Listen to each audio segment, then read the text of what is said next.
Nós estamos dando continuidade à série de mensagens sobre escatologia e hoje nós vamos então prosseguir com a última das igrejas do Apocalipse, nessa série, incluída na série Escatologia, sobre a série de 7 igrejas, sobre a igreja de Laodiceia.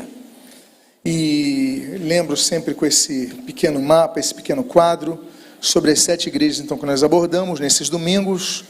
Nós começamos com a igreja de Éfeso, que representa a igreja apostólica, desde o seu início no Pentecostes, até cerca do ano 100, o início do seu esfriamento. Depois nós falamos da igreja de Esmirna, que representa profeticamente a igreja perseguida, as primeiras perseguições contra o cristianismo, cerca dos anos 100 ao ano 313, quando a igreja foi depurada nessas perseguições. Depois nós falamos da igreja de Pérgamo, que representa, aponta a igreja corrompida, e aí nós temos os éditos, não apenas o de Constantino, que é o mais conhecido, que é muito a tolerância com o cristianismo, mas principalmente o édito lá de Teodósio, quando vai oficializar, declarar, instituir o cristianismo como religião oficial do império. Depois nós vamos para o período da igreja de Tiatira, a igreja assassina do ano 500, cerca do ano 500, ano 1517, que é o apogeu político, militar, com as perseguições, agora não em nome do Império Romano, mas em nome da própria cristandade, aqueles que não submetessem aos seus ditames, aos seus dogmas, às suas doutrinas.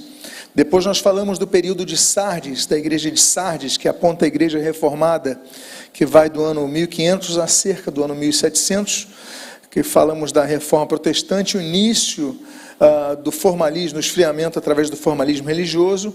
Domingo passado nós falamos da igreja de Filadélfia, que aponta a igreja missionária, a igreja fervorosa, cerca do ano 1700, a meados do século 20, quando falamos das missões, dos avivamentos. E hoje nós falaremos então da última das 7 igrejas do Apocalipse, que é a igreja de Laodiceia, que aponta a multiplicação das igrejas apóstatas, que vai de meados do século 20 até então a volta de Jesus, nessa época que nós vivemos. Então o texto que nós iniciamos está em tela, Apocalipse 3, versículo 14, no seu início. Ao anjo da igreja em Laodiceia, escreva. Oremos. Pai amado, Deus bendito, lemos a tua santa e preciosa palavra e pedimos, Deus, fala conosco nesta manhã. Abençoa as nossas vidas, fortalece a nossa fé e o que nós pedimos, nós fazemos agradecidos em nome de Jesus. Amém e amém. Para falarmos então da igreja de Laodiceia, é sempre bom darmos um contexto da cidade, do contexto histórico, e essa cidade já existia antes de receber esse nome, era Dióspolis, o seu nome antigo, e ela recebe o nome de Laodiceia quando Antíoco II ele homenageia a cidade que ele está então reconstruindo, restaurando, reformando. Ele fala: eu vou mudar o nome e vou homenagear a minha esposa, chamada Laódice. Então por isso se torna Laodiceia, e ele faz isso em outros locais. São 6 cidades chamadas Laodiceia no mundo antigo, e essa é uma delas. Agora, o termo Laodiceia é muito interessante, que significa Laos, povo, e Dike, que significa justiça. Então Laodiceia significa justiça do povo. Então tem um caráter sintomático nesse sentido. Essa cidade ela vai crescer muito rapidamente, principalmente depois dessa reforma, porque quando o Antíoco faz essa reforma, ele também reforma as estradas que estão próximas da Laodiceia. Então Laodiceia fica no entroncamento de 3 estradas, e isso faz então com que essa cidade cresça, depois dessa reforma, de maneira muito rápida. Além disso, ela estava próxima a 2 cidades já estruturadas, Hierápolis e Colossos, aquela cidade para onde vai ser escrita a carta aos Colossenses.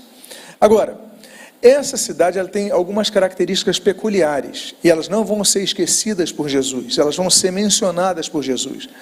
Primeiro delas é que ela cresce, tem um sistema bancário muito forte. É a cidade, digamos, das finanças, ali da Ásia Menor naquela época, e o seu sistema bancário fica muito conhecido. Além disso, Laodiceia também, ela cresce porque ela funda uma escola de medicina, e é tão grande que na própria moeda da cidade tem o símbolo dos 2 diretores, 2 reitores, né, 2 líderes ali da escola de medicina, que eu vou já mostrar a imagem para vocês. Além disso, sistema bancário forte, escola de medicina, ela tem também 2 grandes indústrias, a indústria de lã e a indústria de colírio, baseado no pó frígio, da região da Frígia, naquela região. Então, é uma indústria muito forte e as pessoas iam para lá para cuidar, fazer tratamentos oftalmológicos. Então, eu coloquei essa imagem para que vocês tenham uma ideia, que aqui você pode ver no verso da moeda, o símbolo da medicina, né, a serpente aqui nesse bastão, e você vê 2 nomes que estão de lado, e aqui eu botei de frente, Zeuxis e Filaletes, né? Então, o primeiro nome aqui em cima, o segundo nome aqui, e aqui aquele símbolo, ou seja, os 2 grandes professores, diretores daquela universidade, podemos chamar assim, aquela faculdade, melhor dizendo, de medicina, estavam na própria moeda da cidade, tamanha era a fama da cidade. Como é que surge a igreja de Laodiceia? Bom, se estima que essa igreja foi plantada quando Paulo foi morar a 190 quilômetros dali. Vocês lembram que Paulo mora 3 anos na cidade de Éfeso. 190 quilômetros, uma cidade que era um caminho, uma das estradas iam de Éfeso para aquela região, né, para o interior, e passava por ali, escola de medicina, indústria de lã, indústria de colírio, sistema bancário, então muita gente ia para ali, a estrada era boa para aquela época, então Paulo com certeza, ele pega aquela estrada algumas vezes, uns 3 anos de sua vida, e provavelmente a plantou ali. Essa é a distância que você pode ver atualmente de Éfeso. Você vê que Éfeso, onde Paulo morou 3 anos, fica aqui no porto, ok? Aqui é Laodiceia, então nós temos praticamente uma linha reta, não é uma estrada de difícil acesso, não é uma região montanhosa, muito, enfim, é um caminho que se fazia com certa naturalidade para os habitantes ali, que inclusive que iam para o porto de Éfeso, saindo de Laodiceia, tinham que pegar aquela estrada. O líder daquela igreja provavelmente foi Epáfras, como supervisor não apenas daquela igreja, mas também das igrejas da região. Isso nós podemos ver em Colossenses capítulo 4. Veja o que diz o texto. Saúda-vos Epáfras, que é dentre vós, servo de Cristo. Então, que é dentre vós, ou seja, que é de Colossos. Colossos é vizinho a Laodiceia. Então, saúda-vos Epáfras, que é dentre vós, servo de Cristo Jesus, o qual se esforça sobremaneira, continuamente por vós nas orações, para que vos conserveis perfeitos e plenamente convictos em toda a vontade de Deus. E dele dou testemunho de que muito se preocupa por vós, pelos de Laodiceia e pelos de Hierápolis. Ou seja, nós temos 3 cidades relativamente grandes para a época, né? Laodiceia, Hierápolis e Colossos, e fala que Epáfras, ele cuida deles, ele se preocupa por eles, ele quer o melhor deles, ou seja, se entende então que o pastor daquela igreja, o pastor daquela região, ou pelo menos o supervisor, o bispo daquela região, fosse Epáfras. Outra informação bíblica que nós temos sobre aquela igreja de Laodiceia é o fato de que se reunia na casa de uma pessoa chamada Ninfa. Esse texto também está em Colossenses, quando diz assim: saudai os irmãos de Laodiceia e Ninfa, e a igreja que ela hospeda em sua casa. E, uma vez lida essa epístola perante vós, providenciai porque seja também lida na igreja dos laodicenses, e aos de Laodiceia, lede-a igualmente perante vós. Ou seja, vocês pegam essa carta de Colossos, aproveita que estão do lado de Laodiceia, vão para Laodiceia, leiam lá também, e aí o que se fosse aplicado aqui em Colossos, se aplica ali em Laodiceia. Mas o que me chama atenção, nos chama atenção, então, é que Ninfa e a igreja que ela hospeda em sua casa. Então, essa igreja, ela começa, ou pelo menos se mantém na casa de uma pessoa chamada Ninfa, de uma irmã nossa em Cristo. Essas são as ruínas de Laodiceia. Então, você pode ver que eu estou aqui pisando num piso de vidro, para que eles fizeram isso para que você possa ver de cima as ruínas. É muito bonita aquele sítio, muito bonito aquele sítio arqueológico, as colunas da Ágora, né? Aqui nós temos também os templos, algumas ruínas de templos. Aqui já é Hierápolis, né? O túmulo de Filipe, e aqui é porque na foto não aparece tanto, mas aqui embaixo desse piso estão várias ruínas, e dentre esses se destaca a casa de Ninfa. Isso daqui era a igreja da época. Então essas são as ruínas da igreja de Laodiceia. Você pode ver ali a parte de vidros em cima, então você consegue ver de cima, e alguns supõem que Ninfa era uma pessoa de posses. Por quê? Porque a sua casa é a casa que mais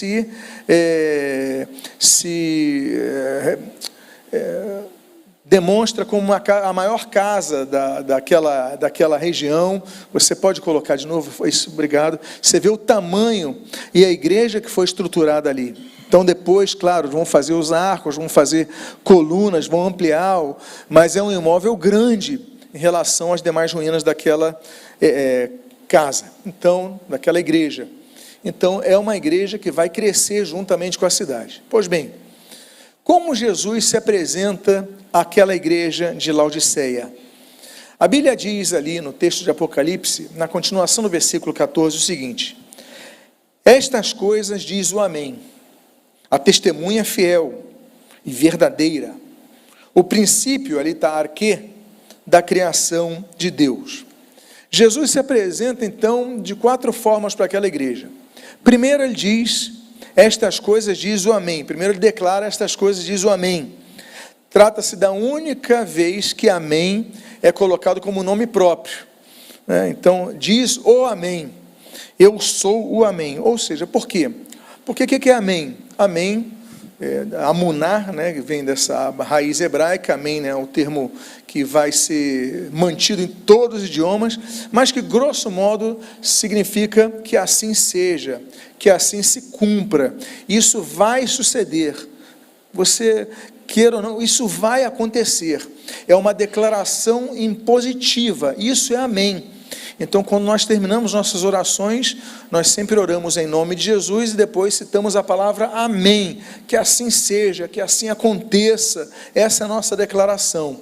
Jesus falou: eu sou amém, porque tudo que ele dissesse para João aconteceria.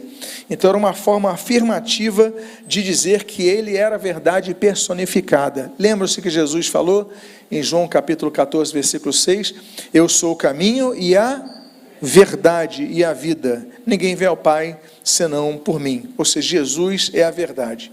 Depois ele fala, além de dizer que ele era o Amém, ele diz que ele era a testemunha fiel e verdadeira, ou seja, apontava a confiabilidade de suas palavras. Eu sou testemunha fiel e verdadeira. Lembrem-se que as cartas do Apocalipse, que estão nos capítulos 2 e 3 desse livro, elas são a introdução da revelação de eventos futuros.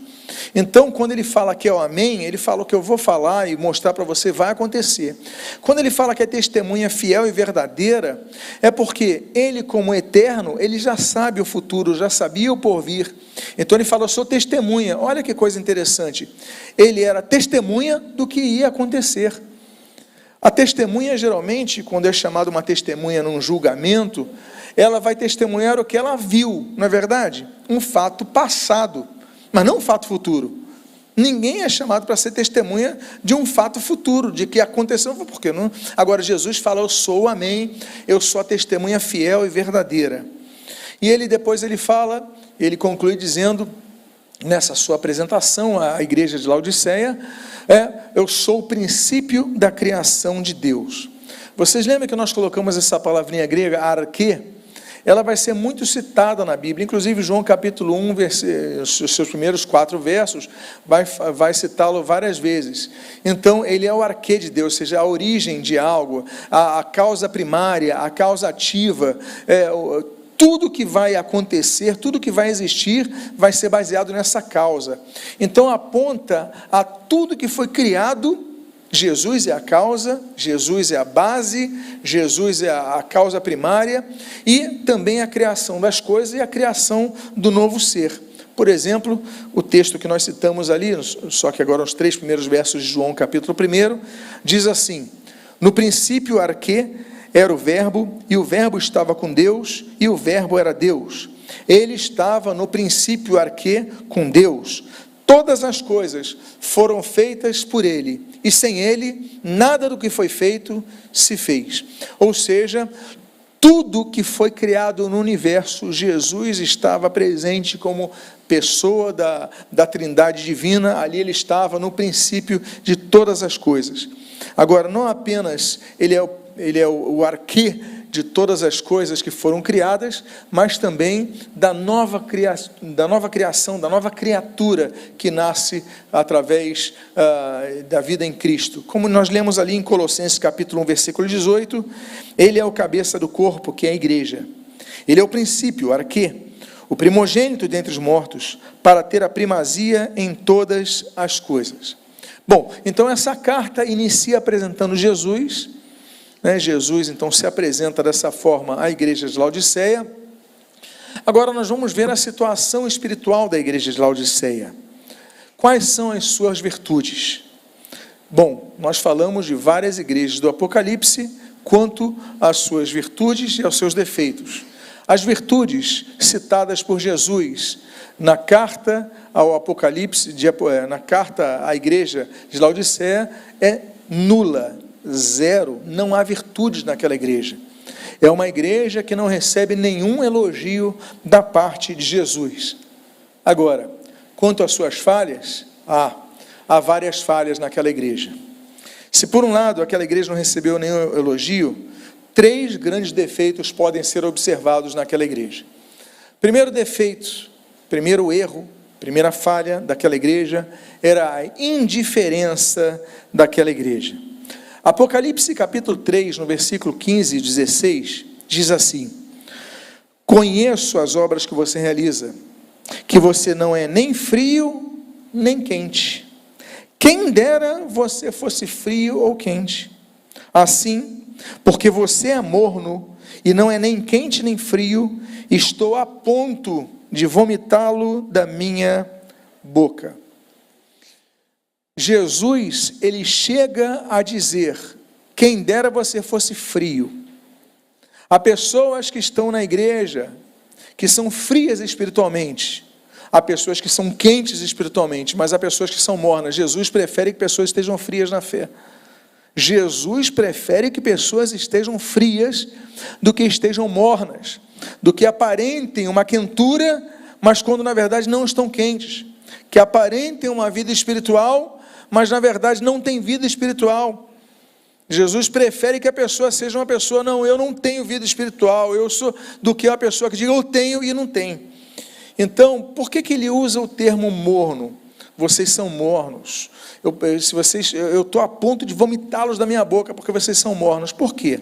Bom, a poucos quilômetros de Laodiceia está a cidade que eu citei para vocês, de Hierápolis, junto à moderna cidade de Pamukkale. Essa região, ela é conhecida pelas suas fontes termais, e nas suas águas existe muito bicarbonato e muito cálcio. Então essa mistura, ela deixa a água morna, é uma reação química das águas. Então essas águas, elas ficam mornas, e por causa disso as suas pedras ficam brancas. Daí que eu falei para vocês que o nome atual na cidade da Turquia é Pamukkale, que em turco significa castelo de algodão, porque as suas pedras são brancas. Eu tirei uma foto ali para exemplificar para vocês. Isso daqui é a região de Laodiceia, ali em Hierápolis, Pamukkale. Você vê que as pedras, eu não estou na areia, parece areia de longe, não parece? São pedras. Isso daí é o travertino. Então é uma espécie de piso marmorizado, né? Então aqui vocês podem ver várias piscininhas. Essas são as águas de Laodiceia.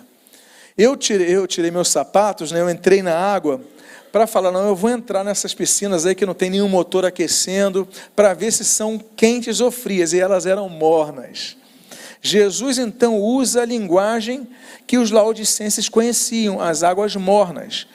E aqui eu coloquei uma foto que tem uma piscina pública aqui próximo, E várias pessoas aqui tomando banho nas águas mornas. Não cheguei a entrar, não havia tempo, já estava caminhando para outra região, mas ali eu pude ver então que as pessoas aproveitavam as águas termais para então aproveitar aquela mornidão para se aquecer. Agora, isso é muito bonito de se ver e é ótimo para tomar banho, só que ela é péssima para uma coisa, para você ingeri-la.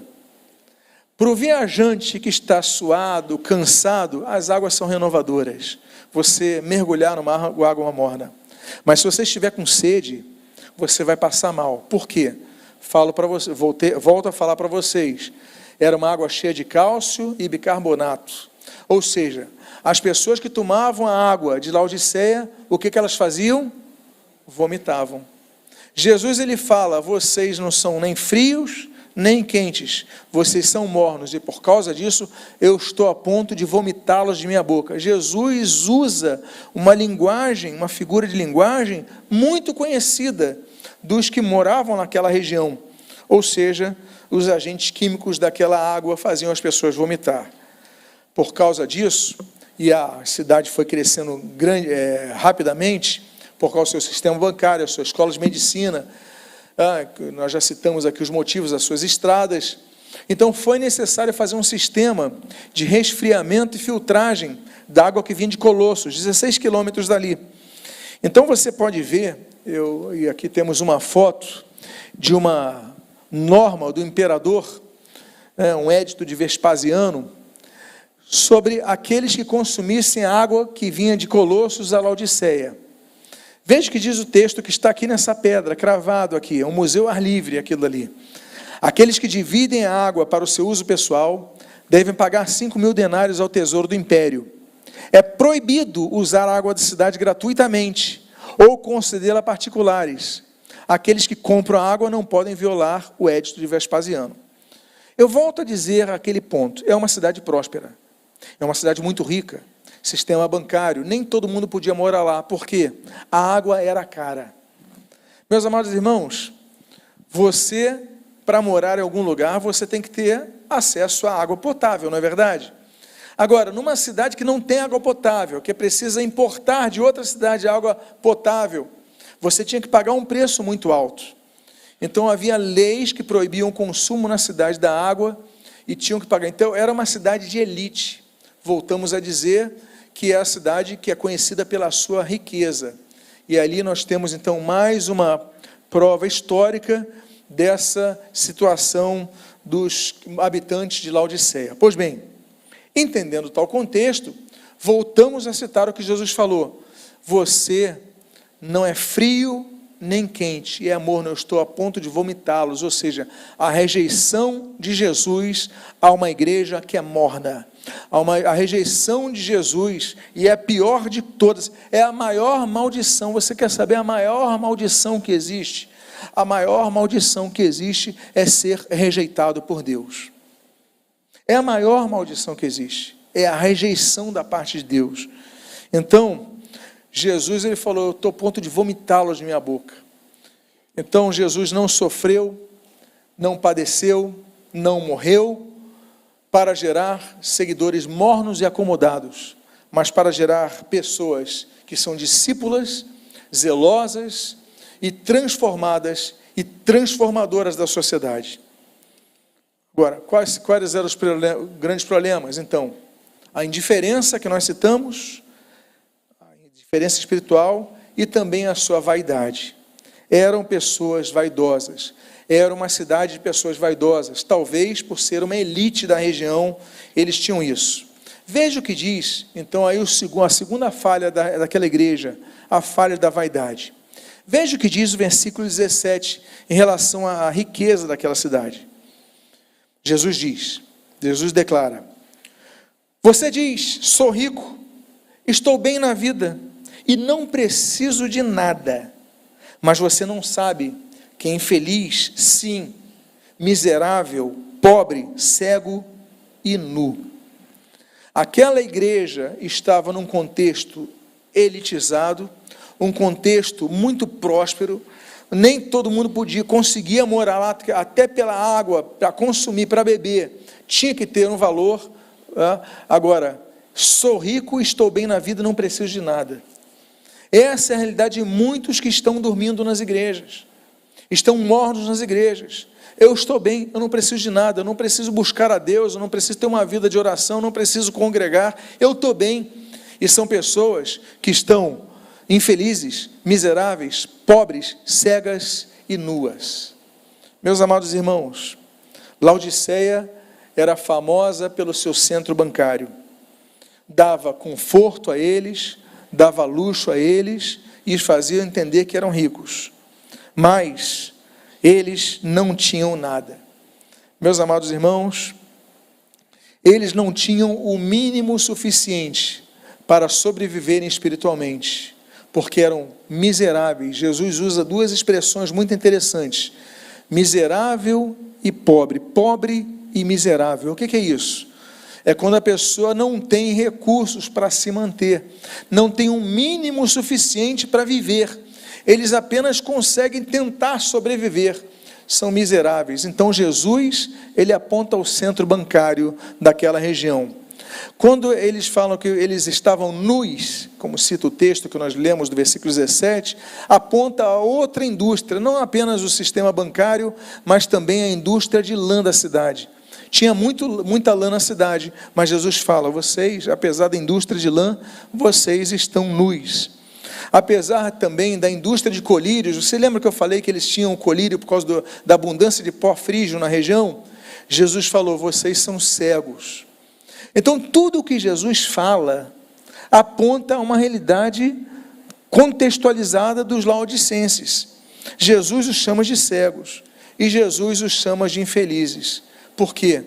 Porque não tinham a presença do Espírito Santo se manifestando neles, que a presença é essa que traz renovação e alegria. Daí, muitos estão naquela situação, não são frios nem quentes, são mornos. E aí, então, nós devemos ver o alerta daqueles que deixam a Deus. A Bíblia diz em 2 Crônicas, capítulo 15, no versículo 2, o Senhor está com vocês enquanto vocês estão com Ele. Se o buscarem, Ele se deixará achar, mas se o deixarem, Ele também os deixará. Terrível coisa, terrível coisa, terrível coisa é estar debaixo das mãos de Deus, é ser deixado por Deus. Então, o alerta de Jesus à igreja de Laodiceia é um alerta de Jesus àqueles que estão dentro dos templos, mas distantes de Deus. Por que eles estavam nisso? Porque a mornidão espiritual daquela igreja agia, como age hoje, como uma anestesia espiritual na vida do crente. Estão anestesiados, não têm noção da realidade espiritual, apesar de frequentarem os cultos. E a terceira falha daquela igreja é deixar Jesus do lado de fora. Sim, era uma igreja, tinha uma liderança, tinha louvor, tinha culto normal, palavra, tinha tudo. Mas Jesus não estava dentro da igreja. Por quê? Porque no versículo 20 nós lemos no seu início: eis que estou à porta e bato. Jesus estava do lado de fora da igreja. Eu estou à porta e bato. Atenção, tem alguém aí dentro que possa abrir para mim? Que queira abrir para mim? Jesus estava do lado de fora da igreja. Trata-se de um dos registros mais impressionantes sobre o Senhor da igreja ao mostrá-lo fora dela. Ele tinha a igreja na sua mão direita, como nós já falamos na introdução às 7 igrejas do Apocalipse. Mas, então mostra isso, que Jesus não desistiu daquela igreja. Mas Jesus quer entrar na igreja. Tanto não desistiu, que ele está batendo a porta. Mas ele aguarda que a igreja abra a porta para ele entrar. Ele está batendo nas portas do coração das pessoas que estão dentro dos cultos, participando dos cultos, mas com o seu coração fechado. Jesus está batendo na porta, você ouve a palavra, você louva, você participa das atividades da igreja, mas Jesus não entrou na sua vida. Meu irmão, ouça a voz de Jesus, porque Ele quer entrar quando você abrir a porta. A Bíblia não diz que Ele arrombou a porta.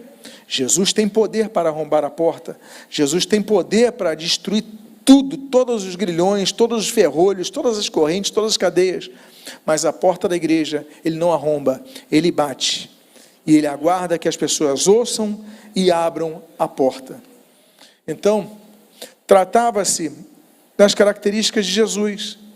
Ele é leão, mas é cordeiro, Ele é juiz, mas Ele é advogado, Ele tem essas características, e uma das coisas que Ele aguarda de nós, é que nós temos uma postura de ouvi-lo e abrir. Entra na igreja, e quando eu falo igreja, não falo de uma denominação, não falo de uma igreja local, eu falo também, e de maneira tão específica, as portas da sua vida pessoal, da sua vida particular. Jesus está batendo a porta, Ele quer entrar na sua vida. Agora, caso a porta daquela igreja, cuja postura o fazia querer vomitar, estar a ponto de vomitar, ela permanecesse fechada, Jesus não entraria na igreja, porque Ele não falou que vai entrar de qualquer maneira.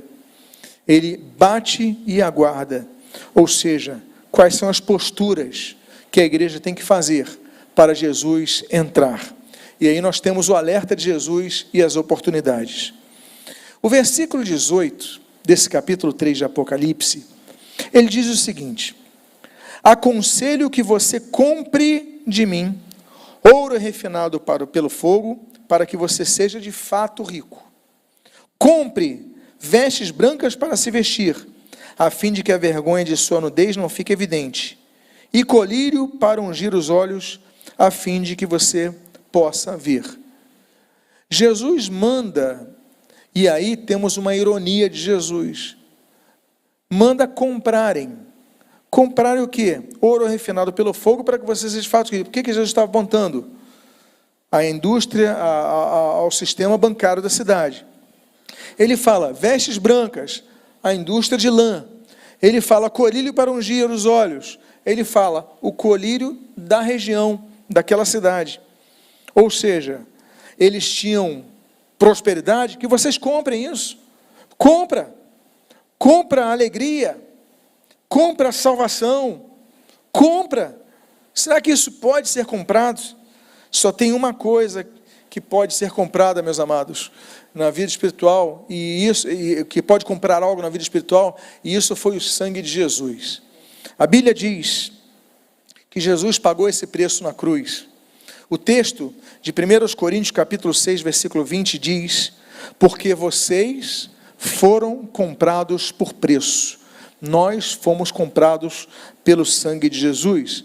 A Bíblia diz em Marcos capítulo 10, versículo 45, pois o próprio Filho do Homem não veio para ser servido, mas para servir e dar a sua vida em resgate de muitos. O que ele quer falar em resgate? Resgatar é quando é o preço que era pago pelos escravos.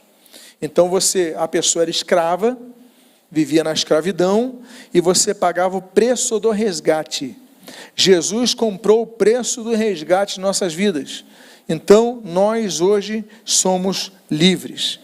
E Jesus então prossegue, dizendo então que Ele, apesar de tudo isso, Ele batia a porta, Ele dava oportunidade de arrependimento e salvação àquela igreja, porque a amava.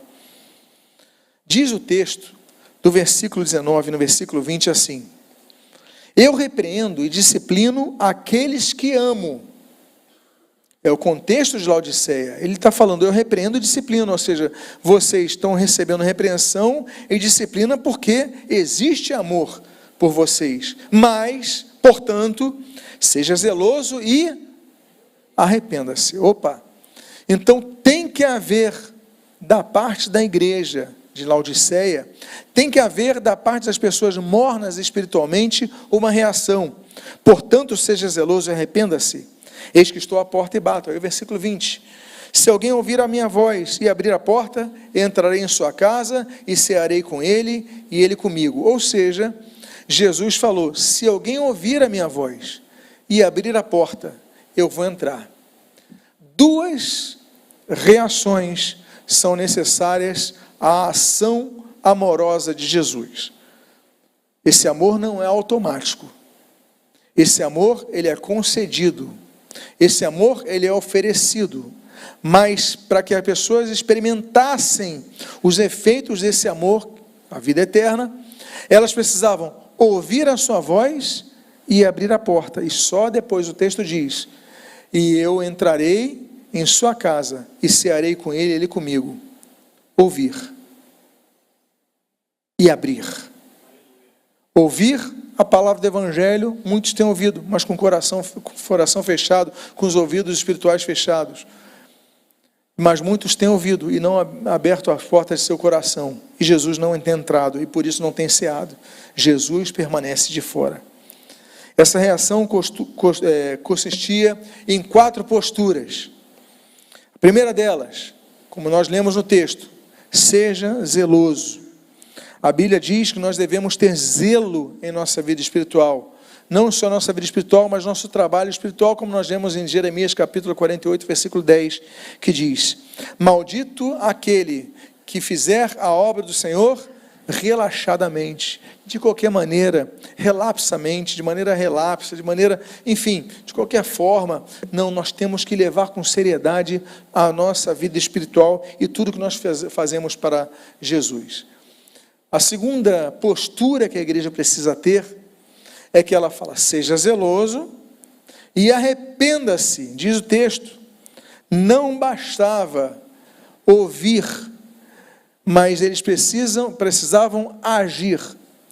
Arrependimento, muita gente confunde, a pessoa estava lá arrependida porque estava chorando. Às vezes a pessoa está chorando por remorso. Arrependimento não é remorso. Remorso é uma coisa. Culpa é uma coisa, o sentimento de culpa é uma coisa, arrependimento é outra coisa. Arrependimento é mudança de postura. Então a pessoa pode não chorar, mas se arrepender. Por quê? Porque ela mudou a sua postura. Então, o importante é o arrependimento, é mudar a postura. Ele fala: Laodicenses, sejam zelosos e arrependam-se, mudem a vossa postura. E aí nós temos o reflexo de uma vida transformada, como nós lemos ali em Lucas capítulo 3, versículo 7 a 8, quando fala do batismo de João Batista, que ele promovia ali no Rio Jordão. Diz assim: raça de víboras, quem deu a entender que vocês podem fugir da ira vindoura? Produzam, pois, frutos dignos de arrependimento. Ou seja, o arrependimento, ele é observado através dos frutos. A pessoa que se arrepende, as pessoas que convivem com a pessoa que se arrepende, mostram, observam, veem os frutos desse arrependimento.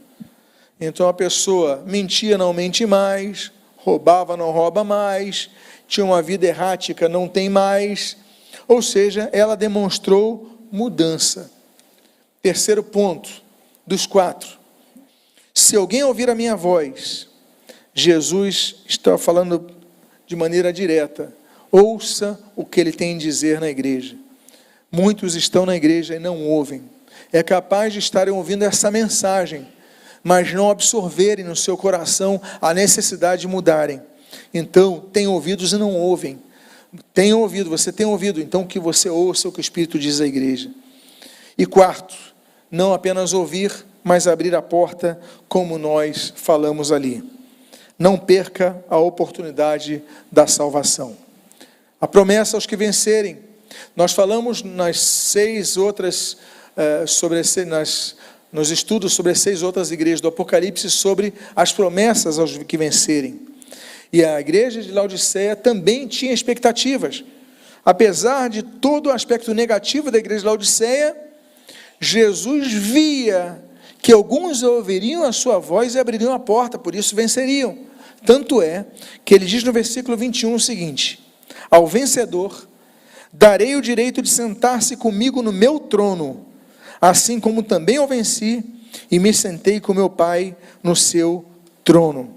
Ou seja, mesmo diante da igreja moribunda, que era a igreja de Laodiceia, prestes a morrer, ainda assim havia expectativa de pessoas que venceriam, e quem vencesse, então herdaria o trono, reinaria com Cristo. É muito interessante nós notarmos duas coisas. Nós já falamos sobre isso en passant, e posteriormente vamos dar um estudo sobre a questão do reino de Deus. Existem dois aspectos do reino de Deus: o aspecto presente e o aspecto futuro, o aspecto espiritual e o aspecto terreno do reino de Deus. Hoje nós estamos no reino de Deus. O reino de Deus está entre nós. Nós reinamos com Cristo espiritualmente. Mas haverá um tempo, numa dispensação chamada milênio, que haverá um reino terreno de Cristo na terra. E ali a igreja irá reinar com Cristo. Tanto é que existem essas duas dimensões, que apesar de nós reinarmos em vida espiritualmente, a Bíblia diz, e eu aqui cito dois textos, Apocalipse capítulo 5, no versículo 9 ao 10, o seguinte: digno és de pegar o livro e de quebrar os seus selos, porque foste morto, e com teu sangue compraste para Deus os que procedem de toda tribo, língua, povo e nação, e para o nosso Deus os constituíste reino e sacerdotes. Ponto e vírgula, diz o texto, e eles reinarão sobre a terra. Ainda não reinam. Eles reinarão, todas as tribos, línguas, povos e nações, ainda não reinam. Reinamos espiritualmente, não reinamos terrenalmente. Por quê? Porque a dispensação do milênio ainda não começou. O segundo texto é o 2 Timóteo, a segunda carta de Paulo a Timóteo, capítulo 2, versículo 12, diz assim: se perseverarmos, também com ele reinaremos. Se o negarmos, ele por sua vez nos negará. Ou seja, ainda reinaremos. Então a promessa do reinado com Cristo, que vai acontecer no período milenial sobre o qual havemos de estudar, ela vai acontecer apenas no porvir. E a última parte do estudo, nós temos encerrado essa série de mensagens, essa microsérie de mensagens, subsérie de mensagens sobre as 7 igrejas do Apocalipse, falando sobre o período profético, o período histórico que aponta cada uma das igrejas. No caso da igreja de Laodiceia, nós citamos que se trata do 7º e último período da história da igreja. É a última igreja do Apocalipse. Não há mais outra igreja citada no Apocalipse. São 7 as igrejas ali mencionadas. Então é a derradeira igreja, é a última fase da história. Então aponta profeticamente ao período histórico de meados do século XX, quando a igreja, depois daquele período de avivamentos e missões, século XVIII, século XIX, início do século XX, ela começa a esfriar. Começam a surgir igrejas sem doutrina, sem Bíblia, sem temor, sem nada. A única coisa que as define como igreja é a tinta no painel, é o acrílico do letreiro, só isso. Então, apesar do grande crescimento da igreja, principalmente através das transformações de vidas, através do testemunho de vida, através do zelo, do seu pudor, do seu cuidado, nos séculos 18, 19, início do século 20, junto com o trigo, cresceu o quê? O joio.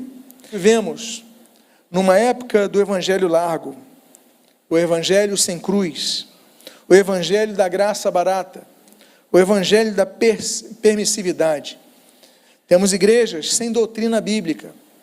Eles pegam os textos, tiram do contexto, não colocam tudo o que a Bíblia fala, e não estudam o que a Bíblia fala, e não confrontam por causa disso o pecado. A igreja de Laodiceia aponta a apostasia dos últimos tempos, onde temos muitas denominações, muitas igrejas, muitos cultos, muitos eventos, muitas atividades, muitos pastores, muitas lideranças, mas, e até muitas Bíblias, ainda que sejam parcialmente abertas, mas são igrejas onde Cristo não é entronizado, onde o pecado não é confrontado e onde as palavras sobre o juízo que há de vir não são pregadas. E aí, meus amados irmãos, são igrejas onde não se nota a diferença entre luz e trevas, onde Jesus está do lado de fora, batendo a porta. A Bíblia diz em 1 João capítulo 4, versículo 1: Amados, não deem crédito a qualquer espírito, mas provem os espíritos, provem, para ver se procedem de Deus, porque muitos falsos profetas têm saído mundo afora. Alerta da palavra de Deus. Lucas capítulo 21, capítulo escatológico de Lucas. A Bíblia diz no versículo 34, 35 e 36, nos versículos: Tenham cuidado para não acontecer que o coração de vocês fique sobrecarregado com as consequências da orgia, da embriaguez e das preocupações deste mundo, e para que aquele dia não venha sobre vocês repentinamente, como uma armadilha, pois sobrevirá a todos os que vivem sobre a face da terra, de toda a terra. Portanto, vigiem o tempo todo, orando para que vocês possam escapar de todas essas coisas que têm de acontecer e para que possam estar em pé na presença do Filho do Homem. Apesar de vivermos cercados, apesar de vivermos na era de Laodiceia, que possamos estar atentos e vigilantes, e que Deus te abençoe rica e abundantemente, em nome de Jesus. Glória ao Senhor. Próximo domingo, nós agora encerramos uma parte do estudo, que é a parte das 7 igrejas do Apocalipse. No próximo domingo, pela manhã, nós vamos falar sobre algo muito importante para quem estuda a profecia, que é a compreensão do intervalo profético e das profecias de múltipla referência. Isso é fundamental, porque há pessoas que pegam um texto e pensam que aquela profecia se cumpriu apenas no passado, ou se cumpriu apenas para determinada pessoa. Então nós vamos estudar intervalo profético e profecias de múltipla referência, e aí você vai ter o entendimento melhor sobre o que são as profecias bíblicas e quais ainda não foram cumpridas, que hão de ser cumpridas. Que Deus abençoe sua vida rica e abundantemente, em nome de Jesus. Convido a que você, por favor, se coloque